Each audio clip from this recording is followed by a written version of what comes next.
皆さん、こんにちは。アイレポ AD のあっちゃんです。コロナ禍の毎日、皆さんはいかがお過ごしでしょうか？アイレポでは体験レポートのネタが尽きちゃいました。そこで、ど素人の私が挑戦している動画制作をネタにしてみたいと思います。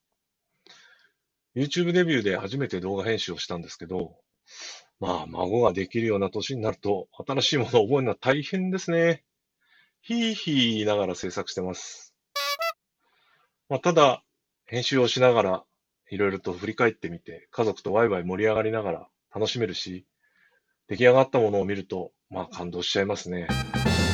それを見ながら、ここはああしたらどうかなとか、こんなことできるんじゃないかなとか、アイデアを出し合ったりして、一歩ずつ進んでいるような状態です。間違っているやり方もいくつかあるかとは思うんですけども、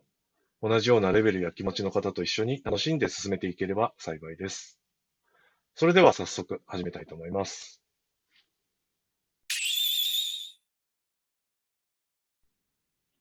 編集には Adobe のプレミアプロというソフトを使っています。毎月支払うタイプの有料ソフトなんで、敷居は高いんですけどね。動画編集のおかげで家族でワイワイ盛り上がることができてるんで、今のところ負担には感じていません。ただ、Adobe の製品は本当に素晴らしくて高機能なんですけど、複雑すぎてどこから手をつけていいのかさっぱりわからないんですよね。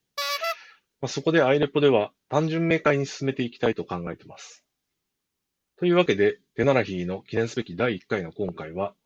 すべての基本となるプレミアのプロジェクトを作成したいと思います。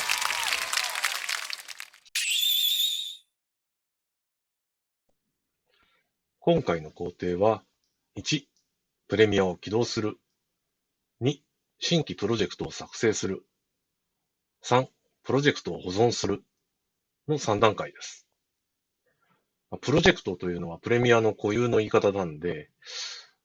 最初戸惑うかもしれませんけれども、パソコンに慣れている方は新しくファイルを作成すると思っていただければ大丈夫かな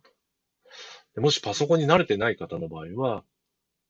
何か物に例えると、アルバムを一冊用意するとか、ビデオテープを一本用意するとか、そんな感じですかね。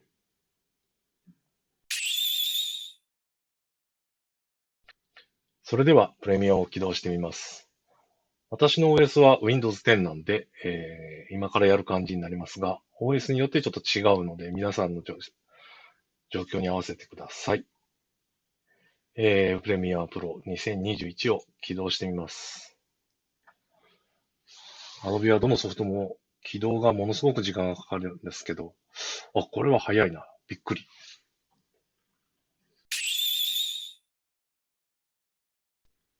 プロジェクトを作成するときは、この左上の新規プロジェクトというボタンから作るわけですが、この出てきたダイアログで、いろいろと設定ができます。まず名前の設定。今回はテストで作るんで、テストと入れてやります。次に保存場所ですが、この右の参照ボタンから、えー自分で保存したい場所に、保存をしていきます。で今回は、ここに、保存したいと思いますので、ここで新しいフォルダを制作して、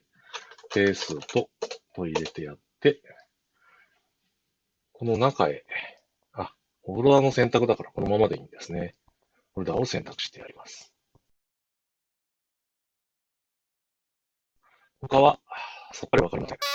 ので、これで OK をしてやると、新しいプロジェクトを頑張って作ってくれます。エクスプローラーから先ほど作成したテストというフォルダ、こちらを開けてみると、確かにテストというプレミアのプロジェクトができていますね。プロジェクトファイル。こんな感じで新しいプロジェクトを作ります。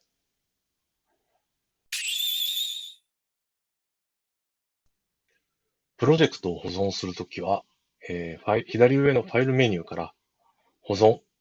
こちらを選択してやることで保存することができます。ただ、保存は結構しょっちゅう使うので、コントロール S という保存用のショートカットキーを覚えておくと便利かもしれないですね。